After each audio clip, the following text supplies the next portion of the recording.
Por lo tanto, durante toda la historia del ser humano, hemos pensado que el mar era un sitio silencioso, cuando un mar en silencio es un mar muerto. Por lo tanto, la tecnología primero ha permitido poner un oído artificial en forma de hidrófono.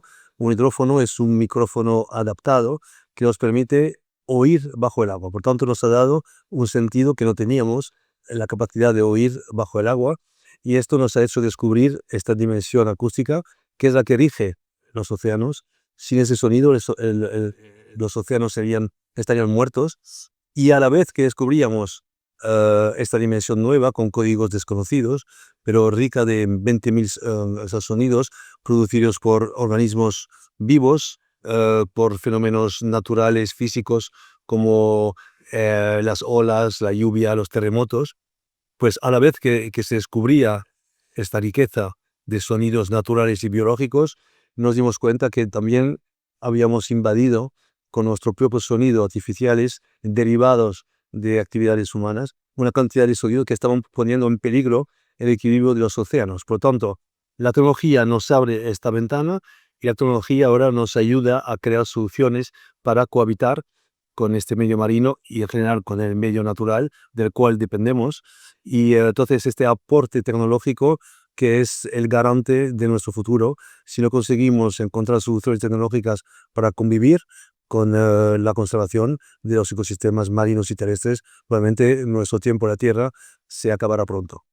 Hoy en día, con la tecnología, somos capaces de identificar en tiempo real, de forma automatizada, todas las fuentes que producen sonidos dentro del mar, ponerle un label, una firma, si es un animal, qué tipo de animal, incluso hasta la abundancia de algunas especies, de algunas poblaciones, como también si es una máquina, un barco, una prospección de petróleo, o un terremoto, o un movimiento de olas. Por tanto, todo esto está etiquetado y nos permite reconstruir lo que es el paisaje sonoro, que es también lo que encontramos fuera del agua, pero estamos hablando ahora de los océanos, de este paisaje sonoro que se compone de todas estas fuentes que realmente forman un paisaje en equilibrio durante millones de años, hasta que, como seres humanos, sin saberlo, porque hay que también quitarnos este peso un poquito, que la contaminación acústica en el mar no es un fenómeno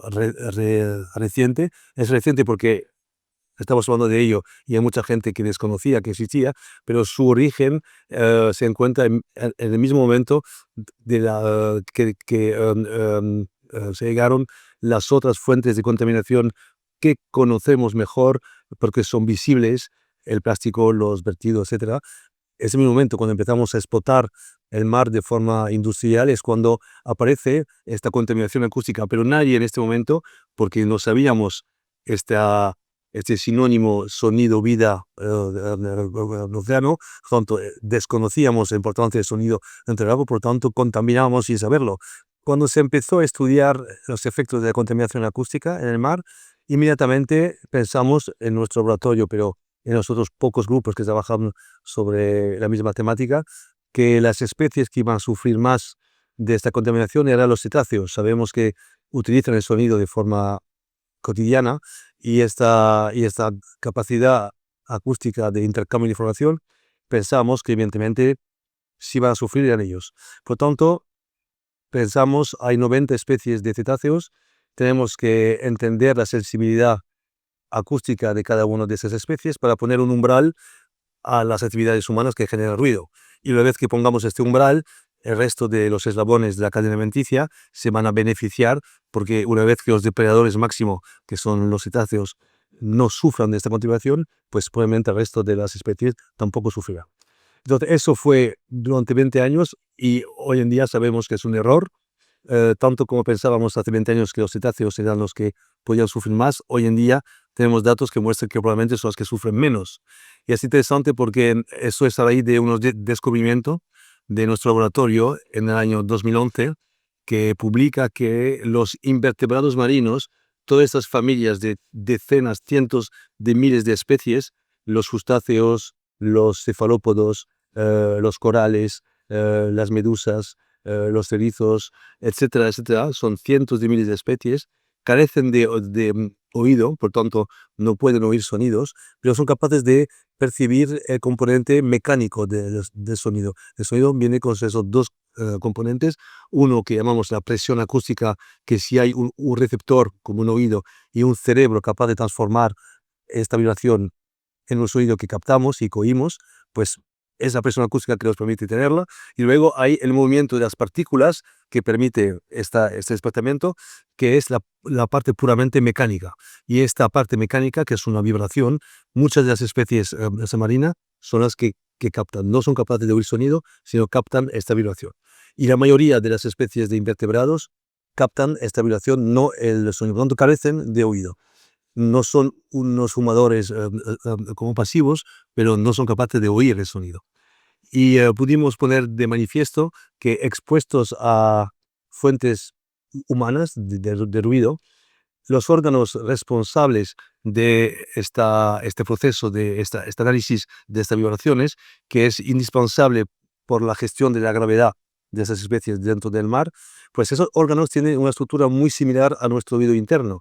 Y cuando se exponen a unas fuentes de contaminación acústica, pues presentan lo que llamamos unos traumas acústicos que destrozan la capacidad del órgano en analizar estas vibraciones como información. Por lo tanto, no se relacionan más con su entorno, dejan de comer, de reproducirse y mueren al cabo de algunos días.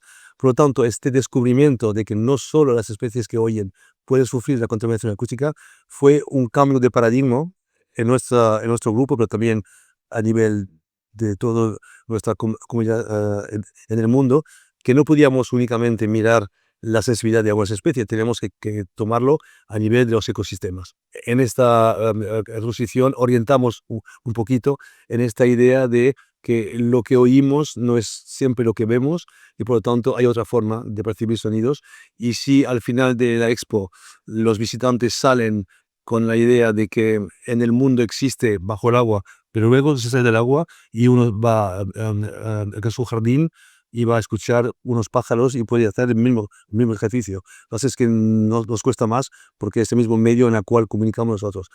Como somos incapaz de comunicar dentro del agua con el sistema que conocemos, pues nos pone en una situación más humilde. Y si al salir de esta exposición tenemos la conciencia de que existe otra forma de percibir estos sonidos y que esto es el garante de la vida y que tenemos que reconectar con esta naturaleza, pues yo creo que se habrá logrado algo que hasta ahora que no se había intentado nunca. El conocimiento es vital y no estamos en una época de nuestra vida donde el conocimiento falta. Yo creo que si hay algo que es positivo dentro de todo lo que estamos diciendo es que sabemos mucho más de lo que sabíamos antes. Y este conocimiento es la clave para encontrar unas soluciones. Y este conocimiento pasa por la ciencia, por las investigaciones, pero también por el arte, que nos aporta esta ventana de imaginación que luego, como científicos, intentaremos demostrar o no. Por tanto, este diálogo entre ciencia y arte está puesto en común de cómo abordamos este conocimiento. Yo creo que es clave para el presente y ojalá que tengamos tiempo para que sea también la del futuro. Me gustaría que todos los ciudadanos de esta ciudad y espero de otras ciudades tengan esta oportunidad de venir en los próximos meses eh, a ver esta exposición Ecos del Océano, porque por primera vez van a entender que no estamos solos, que eso de que no estamos solos es una ventaja.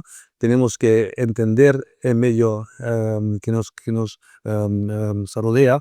El mar es la plataforma ideal donde tenemos que sentirnos como unos niños con los ojos y los oídos muy abiertos.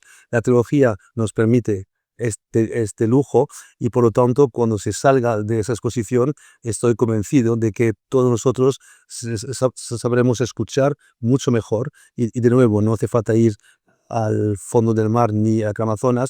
En nuestro jardín, en un parque público, tenemos suficientemente animales, viento y lluvia que nos permite entender que formamos parte de esta naturaleza y que si no escuchamos estamos condenados a aislarnos aún más y a desconectarnos de forma irreversible de esta naturaleza. Por tanto, venid, escuchad y continuad.